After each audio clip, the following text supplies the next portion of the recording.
Grab on that mic. Sorry? Grab that mic. Grab the mic. All right.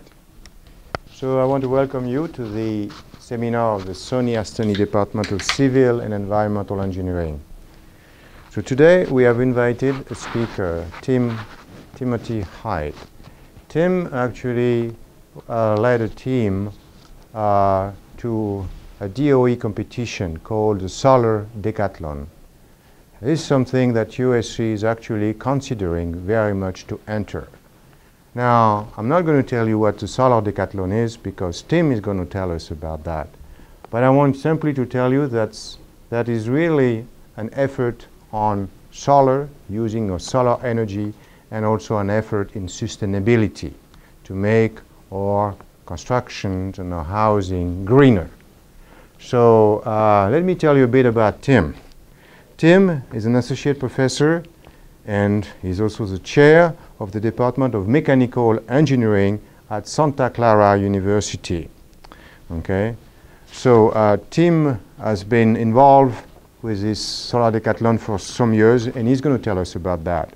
But he's a graduate from Stanford University, and I see here, sweet to my heart, from Caltech. And I happen also to be a graduate from Caltech. So welcome, double welcome. So I'm not going to say much more about Tim. Tim also is very active in research, but I'm going to let Tim tell us about Solar Decathlon. Tim, the floor is yours. Okay.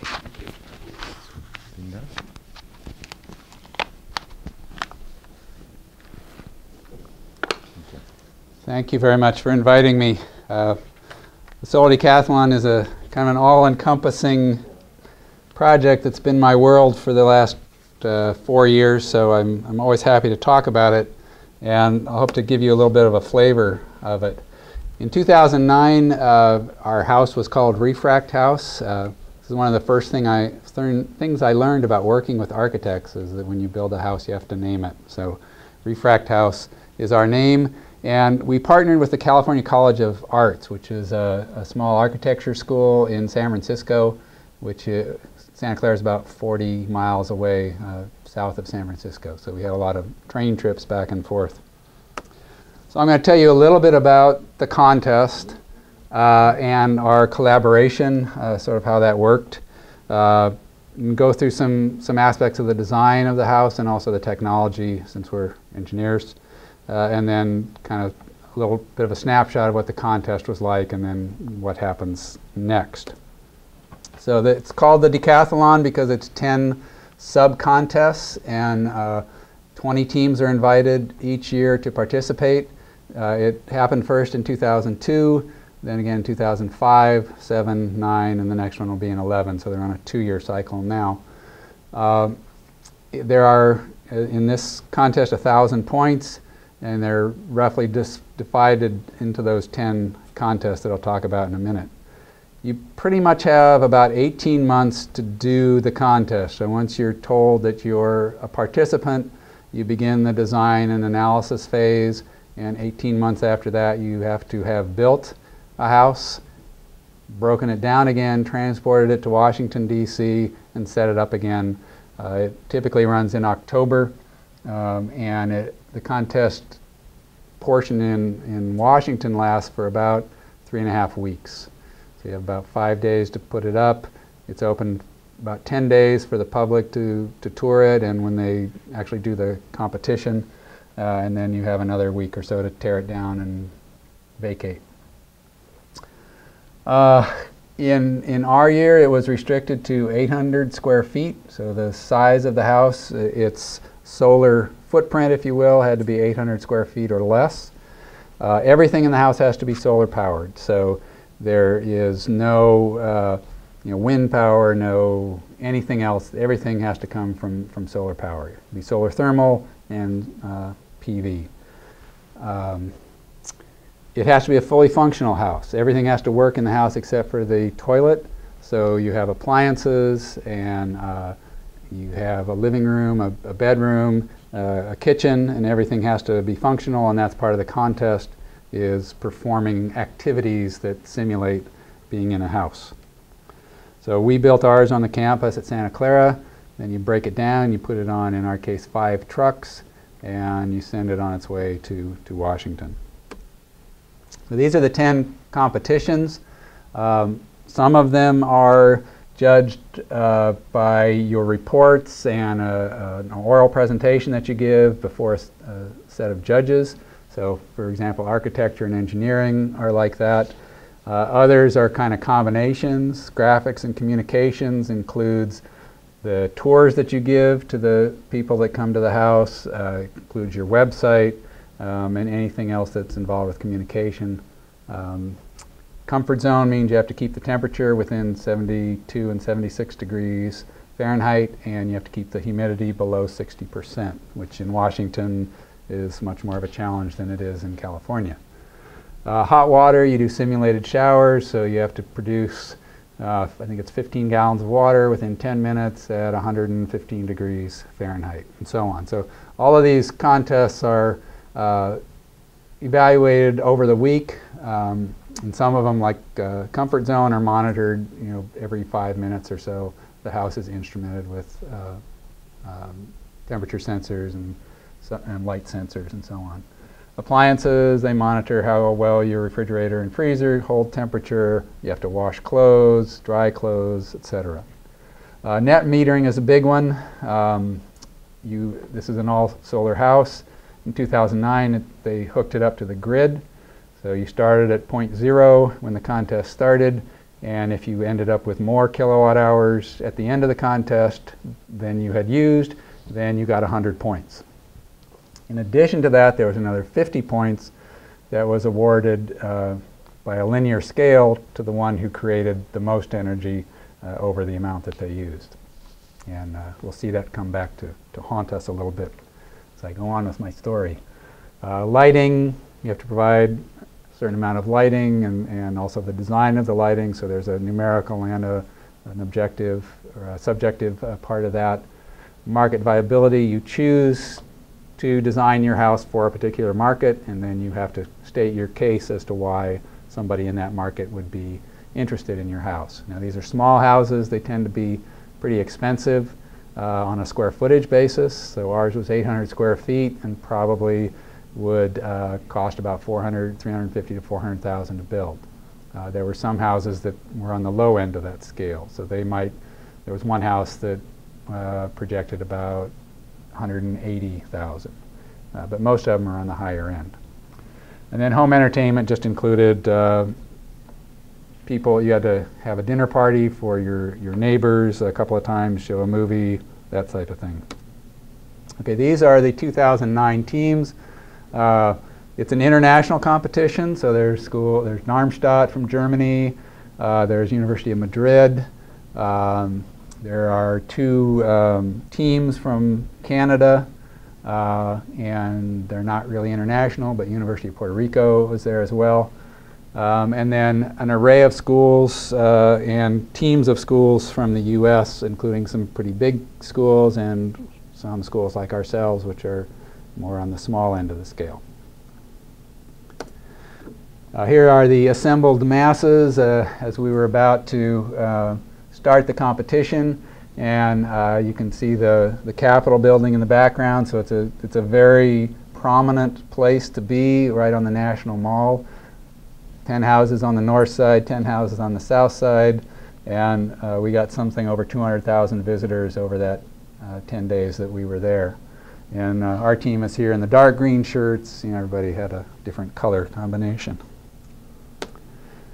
Here's just a little peek at part of the timeline. This actually starts in August and goes through October, so it's less than the whole competition, but there are lots of little deadlines and deliverables. There are about 3 or 4 major deliverables that are due to the DOE, and you have to make those deadlines or you lose points and you lose money, because that's tied into your, there's a $100,000 sort of fund that goes to each school, but you have to meet those deadlines in order to get that particular payment.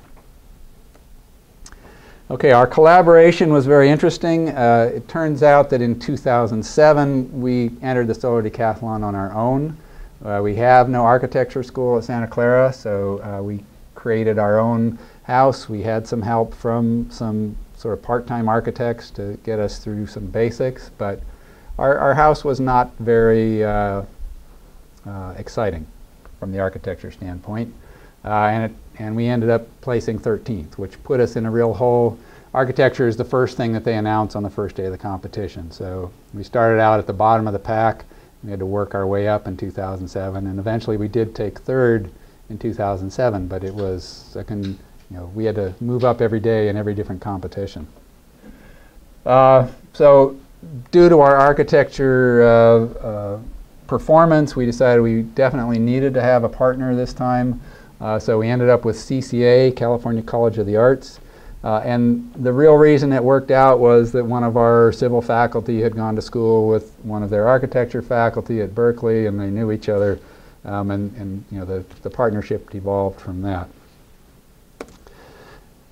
We had to overcome considerable cultural differences. We were coming at it from a very engineering standpoint, and we were also coming at it from, we've done this before, we know how it's supposed to go. Even though the students were almost totally different, we still had that sense that we were the experienced partners.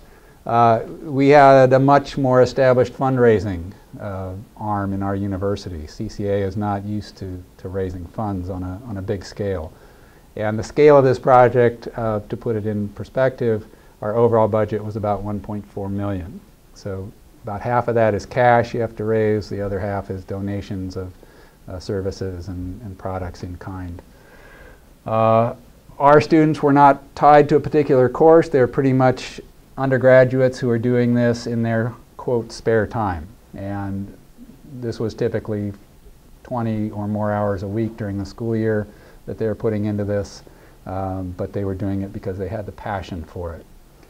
At CCA, they had the total architecture perspective, which, you can imagine the differences between architecture and engineering in the sort of obvious ways that they're interested in the design and we're interested in the performance and things like that. But there were more significant differences as well. Their students were also tied to what they call studios, where the students were involved for a semester in Solar Decathlon Studio. So they did this as a class. Once the class was over, 90% of them moved on to the next thing. So we had significant turnover from the architecture side. Once they were done with the studio, they did other things. Whereas most of our students were committed to the long term and participated throughout. They also had some turnover in faculty, which didn't help either.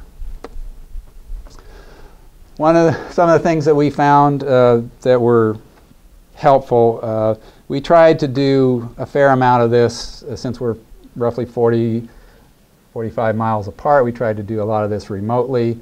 So they'd go off and do something, we'd go off and do something. We'd get together infrequently, make a decision, and we'd go off in different directions and find that that decision somehow had disappeared and we had to start all over again. So eventually we found that the students had to meet pretty much weekly and hash things out and keep on the same page. Otherwise, we just too quickly diverged. Decision making was really painful in the first 6 to 8 months of the project. Things like the logo, something that we didn't think would be a big deal, but we would go through a process, we'd think we'd made a decision, some new students would get involved and suddenly there was no decision, things like that that were very frustrating and led to many hurt feelings and lack of trust. And it was really only about after 8 to 9 months that the students really started to gel as a team. When they started living in each other's schools, then things started to happen. But those clashes remained. Once the building started to be built, there would be clashes about, do we do this practically to make it work, or do we change the styling here to make it look better? That's a real simplification of it, but it gets to the heart of what some of the problems were.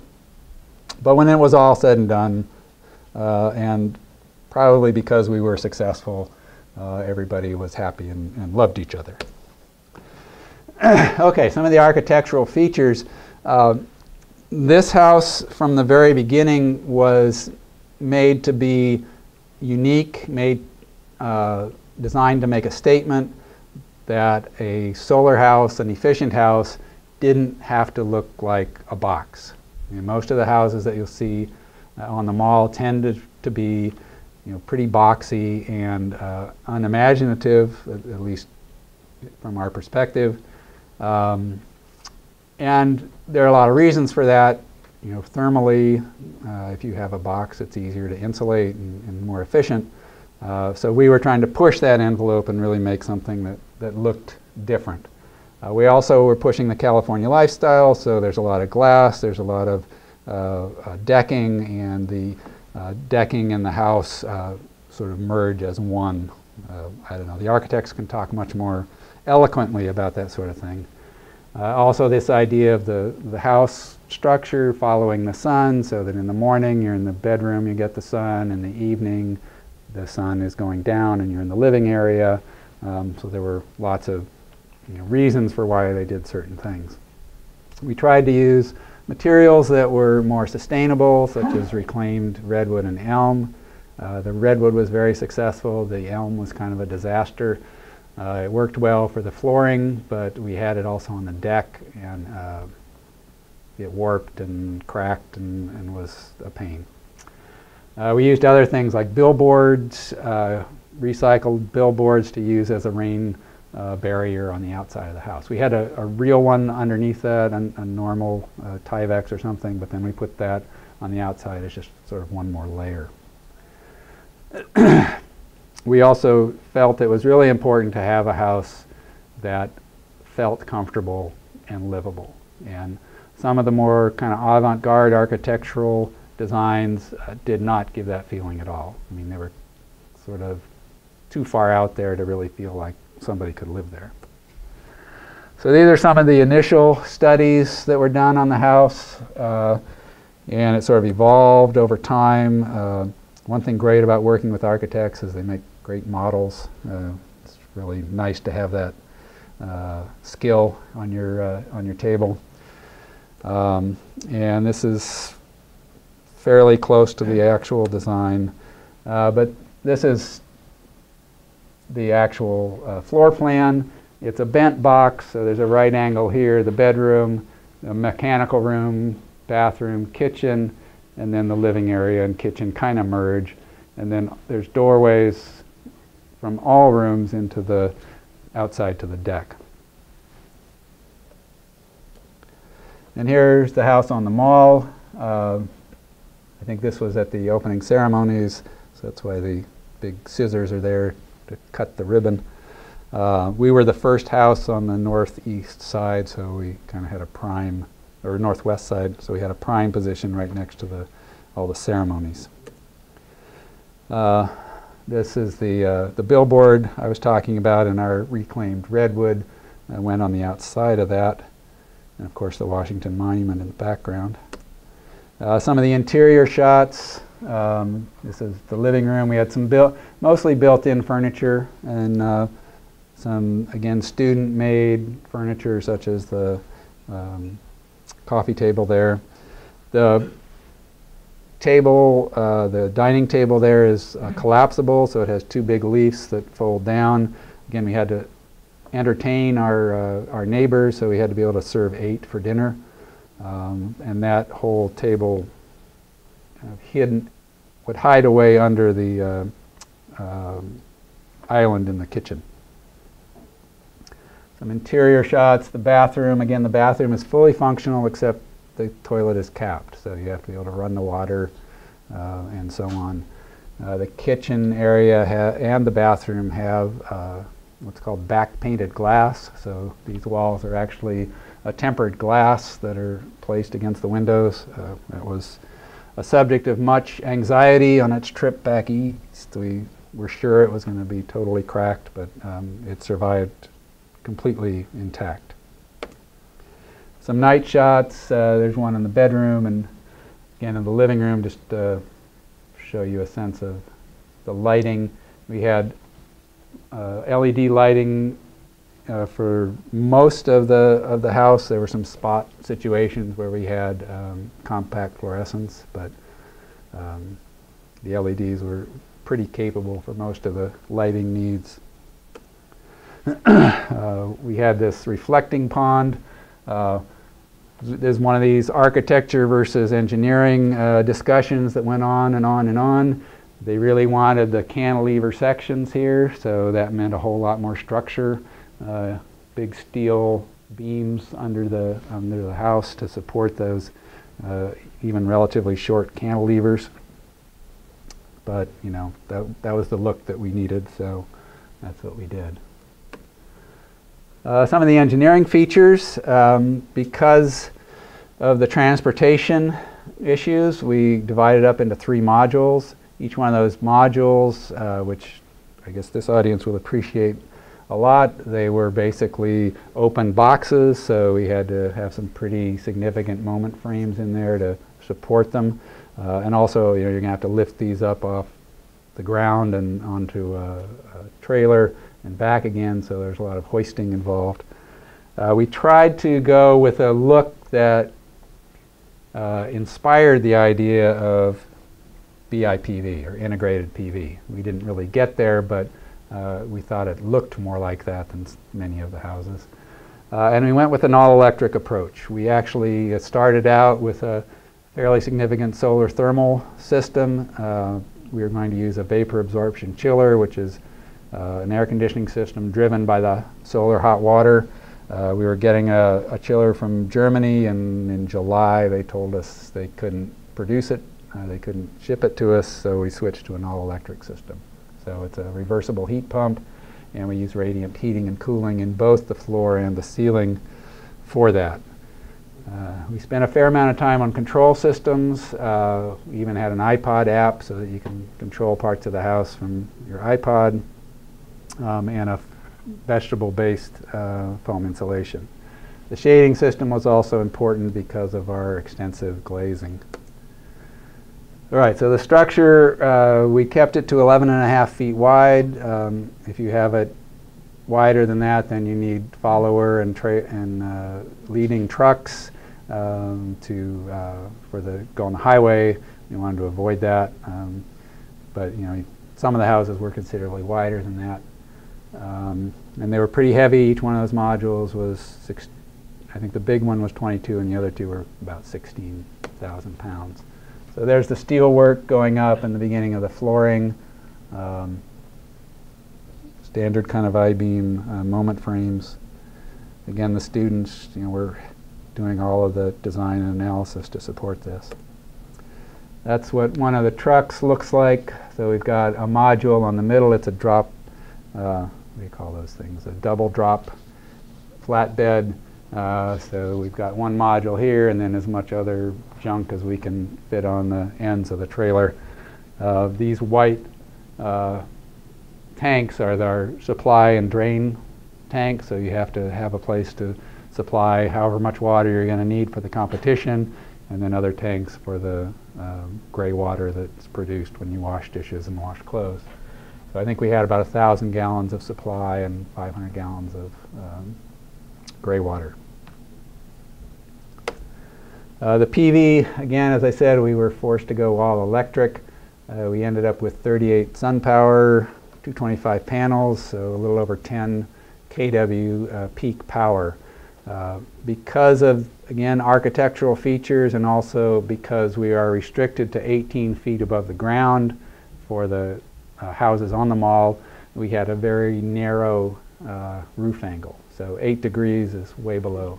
Yeah. What does PV stand for? Photovoltaic. Okay. Sorry.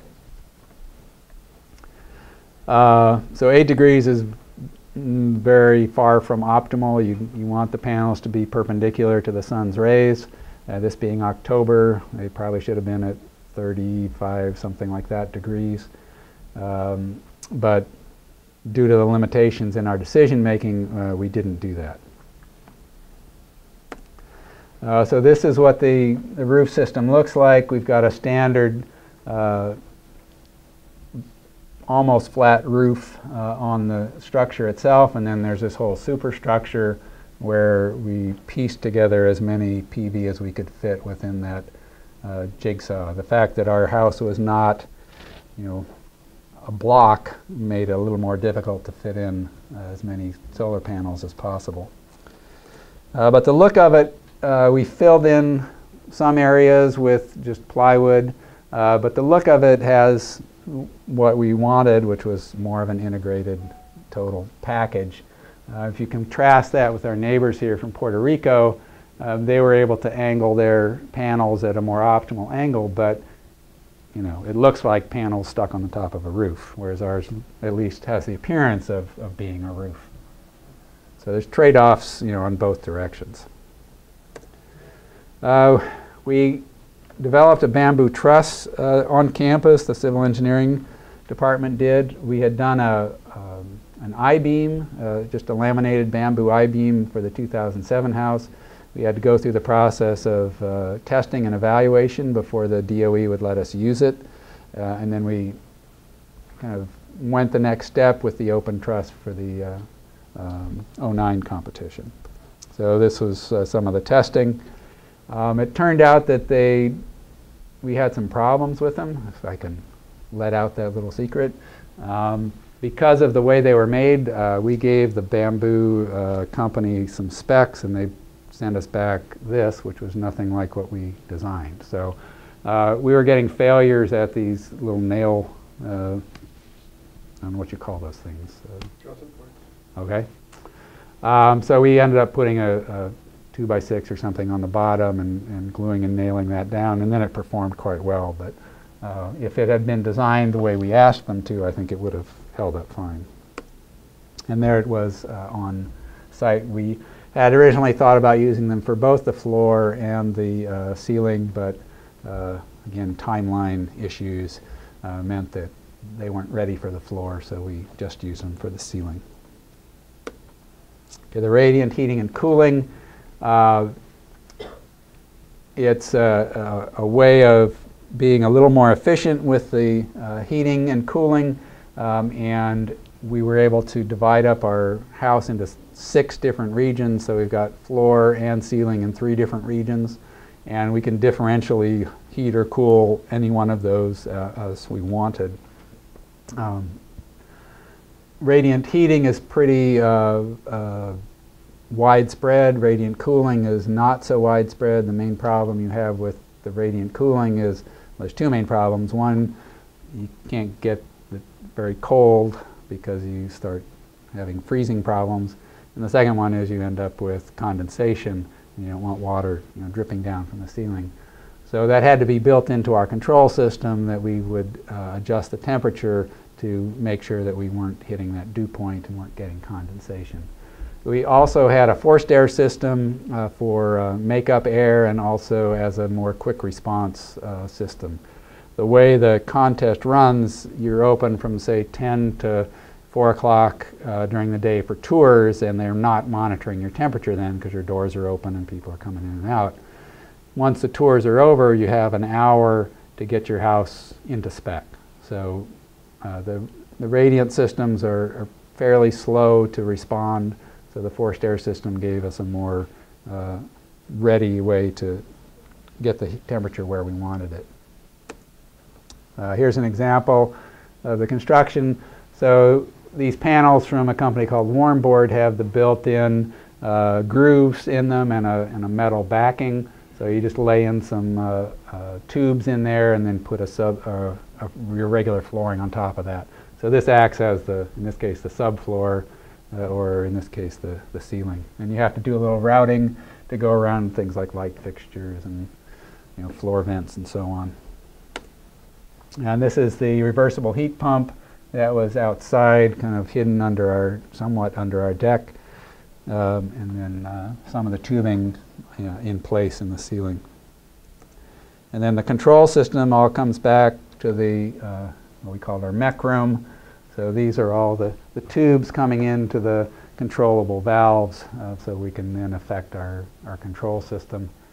And then all of this spaghetti here, most of that is control and monitoring wiring coming back from all over the house. Some of it's electrical as well. So the control system made use of, I can't remember the number, but we probably have over 50 sensors and probably an equal number of actuators set up throughout the house so we can monitor and control everything all through the house. Some examples there are the lights, the shades, the temperature, and the entertainment system. And we have a central control panel where we can look at all that. And one thing I forgot to mention there, we used a system that allowed us to actually turn off circuits at the circuit breaker. So as you probably know, there's a lot of phantom power use for things like chargers and so on. And if you really want to cut the energy from that, you cut off the circuit, and that allows you to make sure you've got nothing leaking out of there. It does mean that you have a lot of flashing clocks and things like that, but we could live with that. So this is part of that control system. This is a controllable, basically just a panel like you'd have in your house, except we can access each one of those and turn it on and off remotely. So this is the what's called the building dashboard. It's a commercial product. We just stuck our picture in there and could add whatever kind of a front piece we wanted. And then you could drill into it and, for example, compare how much energy is being used in different rooms. You can also look at the energy you're producing from your PV panels and look at the weather and all sorts of things. This is the front piece to the iPhone app that the student put together. So again, from wherever you are, you can monitor how the house is doing. You can also turn the TV on or off, check the lights, all those kinds of things. So it was all accessible remotely. Okay, the insulation, we went with a standard kind of wood frame construction, except we went with 2x6 instead of 2x4 to give us the extra insulation. The spray foam has a soy component to it. It's 20%, but it's better than nothing. It has a pretty good R value, and we also used aerogel in specific points where we wanted to isolate the steel frame from the rest of the structure. So there's, again, this is an example of where you need professional people to do your skill tasks. So a contractor did that at a reduced price in this case. And these are aerogel pads that we put under the flooring over the I-beams. And then there's some other little thin aerogel stick-on pads that we had between the drywall and the steel frames. These are the shades in the down position, and you can see from the indoor shot that you still get a fair amount of light from the outside, but they greatly reduce the amount of heat loss. Okay, so the competition itself, they do this very dramatic start to the competition where they have all the trucks lined up in the middle of Washington, D.C., and it'll usually at midnight they cut the ribbon and allow the first trucks on the mall. So you have from that point till, in this case, we had 7 days to get the house completely set up and connected to the grid and ready for competition. So the tours were open for about 10 days. There's one day in the middle where they don't allow tours. We had over 10,000 visitors that actually walked through our house. So that's a lot of people every day, considering we were only open 5 to 6 hours each of those days. And it rained the last half of the competition. It was miserable. We still had lines. People were waiting 20 minutes to get into our house. Then once the contest is over, you get 4 or 5 days to tear it down and get out of there. So this is the kind of scene in the middle of the night where your house arrives, and you know, you have to. There's a whole logistical process that is very involved in getting the cranes there and staging when the truck gets here. And you got your tools in one truck, and you got your house in this truck, and you've got your seismic pads in another one. So you got to coordinate all that. So there's the house as it's in the setup process, and then a typical sunny day when the tour groups were going through the houses. So there are the 10 different contests. In the juried contests, we did really well in almost all of them. I'm quite happy with how we did in lighting, even though we were 6th, because we had no lighting engineers or designers involved. But first in architecture and first in communication, second in engineering were really key to our success, I think.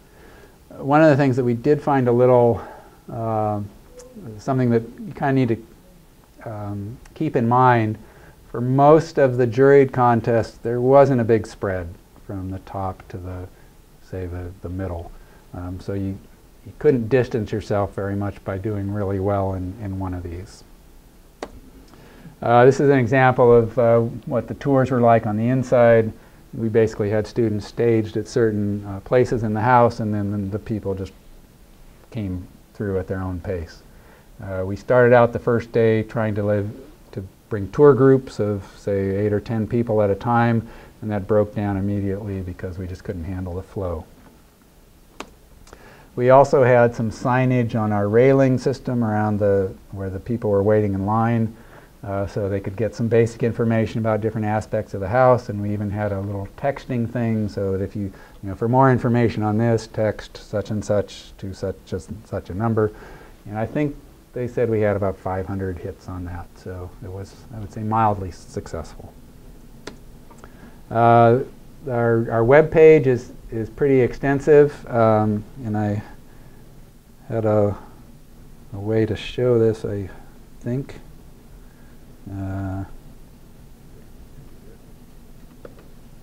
So we have a tour that you can take. This is when the house was set up on campus.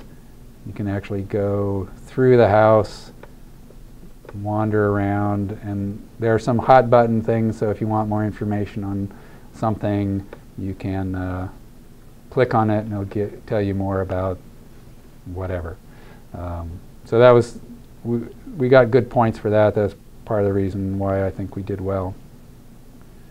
I don't know which one of these I want to be. I think it's that one. Okay, in the objective contests, real striking problem on these two. Comfort zone and net metering, we did not do very well. Now, the explanation here is, first of all, with net metering, when we got to the point where the sun disappeared, we weren't making any energy. And so our goal was 100 points on this because it was binary. If you were slightly negative in your energy usage, you got 0 points. If you were slightly positive or more, you got 100 points. So we started cutting down our AC system, or actually our heating system, and that's why we were losing comfort zone points, because we weren't going to be negative on our energy. So we cut it very close, as you can see, to net 0. So who won the competition? Germany from Darmstadt was first, Illinois was second, and we were third. And there was pretty good spread between those and the next ones. This is how it broke down in terms of where we got points. So we had the highest scoring in those 4 categories. Illinois had the highest in these 4, and Germany only had the highest in those 2, but they had the net metering wired. So their house, as you'll see in a minute, was covered with solar cells, and so they outdistanced everybody except for Illinois, who also had a pretty good system, but there were only 4 or 5 teams that had really a lot more energy produced than used. Yeah. What was the spread for number 4, 5, 6, 7? What was really the spread score? I think we were about 20 points ahead of 4, and I don't remember past that. In 07, when we were ahead of 4th place by 4.5 points. It was very, very tight. Yeah, and you know that's nothing. That's forgetting to turn a light bulb off for a couple of days. You know, that's you have a great deal of difficulty predicting how any of this is going to turn out because of the variables of the weather and the competition. Obviously, Germany had the concept of just going for it in terms of power. It turns out they've changed the rules now, so that's not going to be the case for the next competition. There is no bonus point for making extra energy, so I'm not sure how they'll approach it. But there's their house, and it is a cube, and 5 sides of it are covered with solar panels or solar cells. I don't know. I think they were 3rd in architecture, and I don't understand that. But I'm prejudiced, of course. So, is there any? I mean, it's very wasteful of the solar cells. I actually asked them about their north side, and they said they got like half as much from the north side as they did from the south side. That's incredible. So, our system was 10 kilowatt hours, or 10 kilowatts peak. Theirs was about 18. A very different approach was the 2nd place, which is Illinois, and there it was the barn. Everybody called it the barn. This is their north side. On the south side of their roof, it's all covered in panels. They're at a pretty good angle, so that's why they were good with generating their power. And their house is also extremely tight and highly insulated. They were telling stories that they calculated that if they closed up the house tight and put 2 people in it, they'd pass out in about a day because of the lack of oxygen. They'd use it all up. So that was their strategy. What building code? Because it looks like the windows are really small, and it wouldn't pass the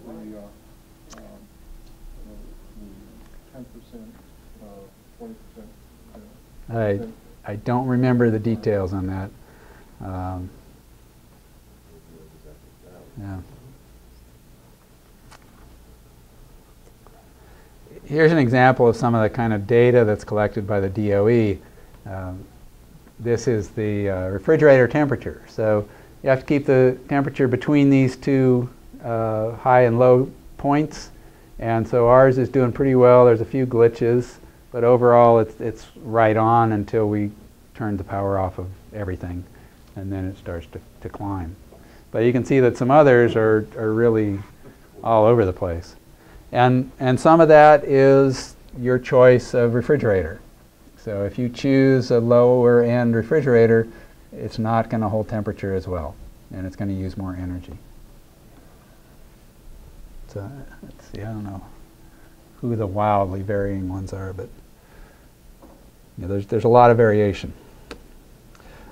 Part of the process at the beginning is you try to, of course, calculate and estimate what your power needs are going to be, because you have to figure out what kind of a power source you're going to need and how you're going to use your energy. And this is what we calculated for the week on an average basis, 18.5 kilowatt hours a day. That's what we figured our consumption would be.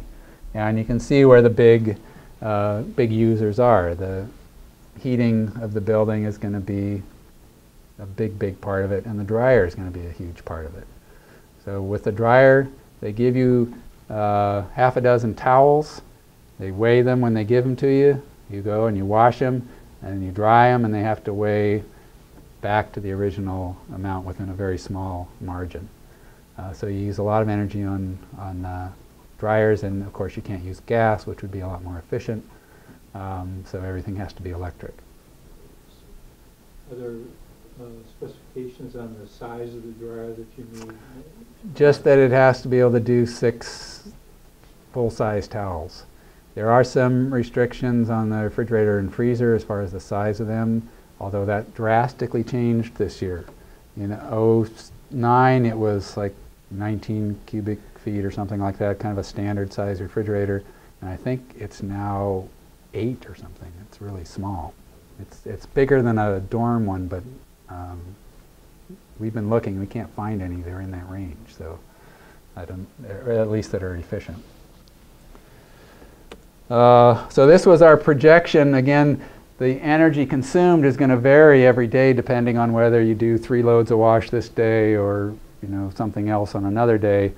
And the energy produced, you look at the temperature or the weather models and you predict what your systems should be able to produce. So this is what we actually used. So our energy consumption was not too far off, other than a couple of days here where we were probably heating the house a lot more than we thought we would have to. And towards the end, when we started shutting things off, of course, then it was off the predictions completely. And how much energy did we produce? It was all over the place. But the key thing was that the average was way below what we had predicted the average would be. So that's why we had to start shutting everything down, because we really only got 3 good days. The Thursday, Friday, I guess that's Sunday, were pretty good days, but the other days were cloudy, rainy, not very good. So that must have affected everybody. It did. And you need somebody on your team that's a gamer, a strategist, that's going to say, okay, at this point we need to start putting our energy towards this or that.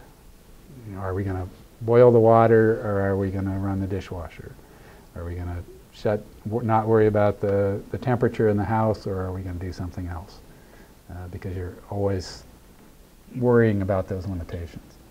But you were hooked to the grid. You didn't have to provide Right. storage. That was new in '09. Before that, we had batteries. So in the '07 house, we have about 10 tons of battery. It's ridiculous. Very glad to see those go away. So here's our team. Happy and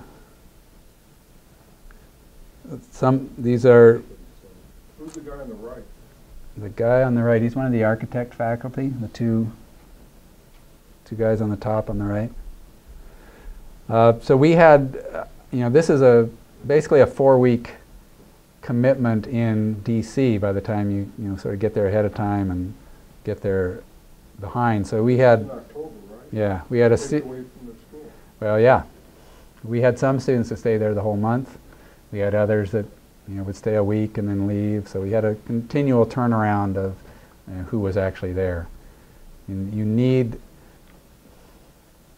different people at different times. You need those people who are going to get it up and running in the construction phase. You need the tour guides and the people who are going to sort of game the system during the contest.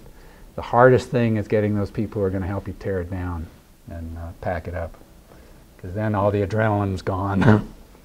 And you don't sleep a whole lot when you're there, or the month before then. So Afterlife, we're still working with the city of San Jose. We hope to set it up across the street from City Hall. They have a little eco-energy village there that they're trying to get going.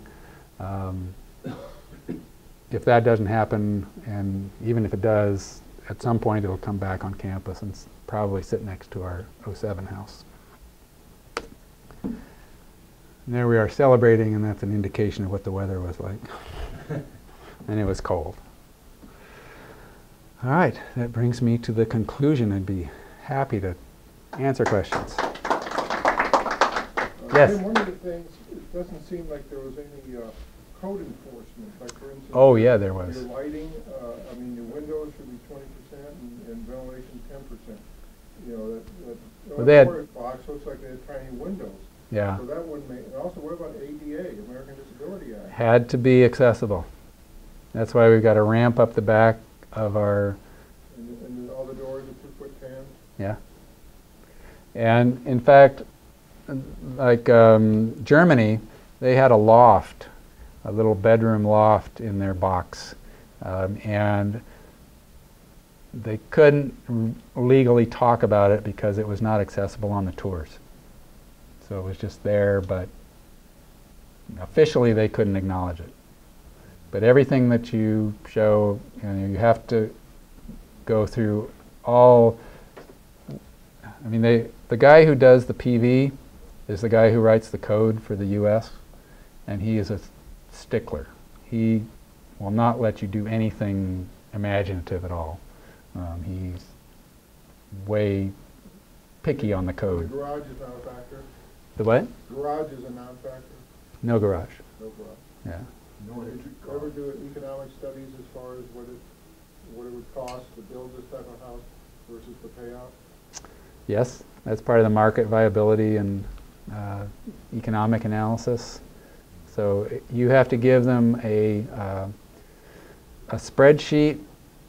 It's called, use master format if you're familiar with that. So it goes through every conceivable category of item that would be in a house, and you have to say lumber, so many board feet or whatever cost, and they do a breakdown of labor cost and transportation cost and everything else, and they come up with a number, and I think ours was like 400,000, something like that. 400,000? Yeah, for the as-built cost estimate. Square feet?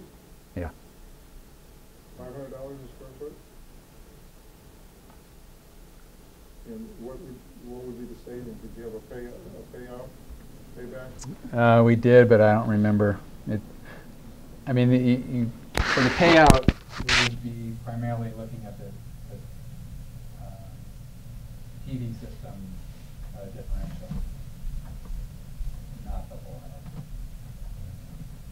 Just curious, do you have a breakdown on the cost of the various components in the house and where the money's going? I mean, you've got a lot of equipment here. Yeah. And structure, so how much goes into the structure, how much goes into the equipment? In terms of building it, or? In terms of cost, building it or buying the equipment. Yeah, we've got breakdowns. Yeah, I'm just curious how much was the compared to what goes into the structure. Yeah. So this thing had to be built not only to be a house, but also to be moved. Right. And how much would you estimate that the cost was escalated by that requirement that you had to transport it across the country?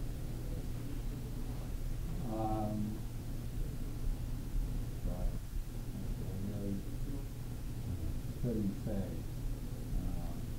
You have a steel structure. Yeah, you wouldn't that need would just- nearly the Right. steel. Right. And it's a whole different prospect if you're building it, on site with a foundation. Yeah, because your spans aren't that great and whatnot. It seems like you use longer. Yeah, you can use longer, or you can use on the bamboo structure, the glue down what you develop. Yeah. We have any bamboo beams, maybe interesting.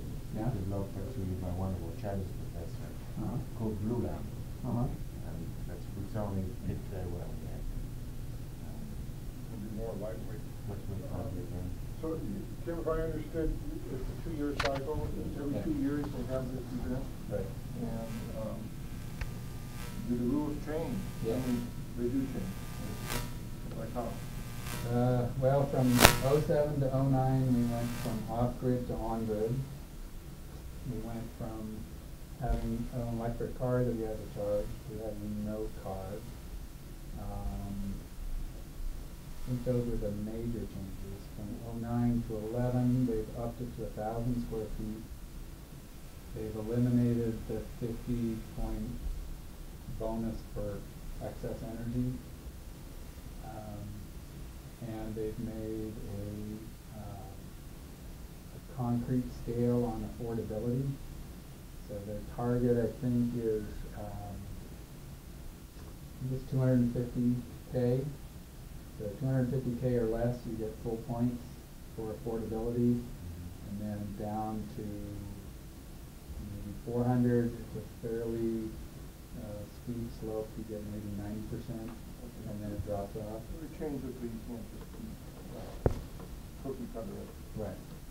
Of the 20 teams that were selected that got the initial 100,000 grant, did all 20 show up? Yes. One was really questionable. The University of Wisconsin-Milwaukee has real problems with their team and with the project and everything, but they did show up. If they didn't show up, would they have to get back down to ground? No, I don't think so, because if they met their deliverables, then they get, a piece of money. Get progress. Yeah, get progress. So they probably wouldn't get the last one, which is probably 20K. I'm looking at the clock now. I'm going to have to close the seminar, but before we do so, I'd like very much to again thank Steve. Thank you. You're welcome.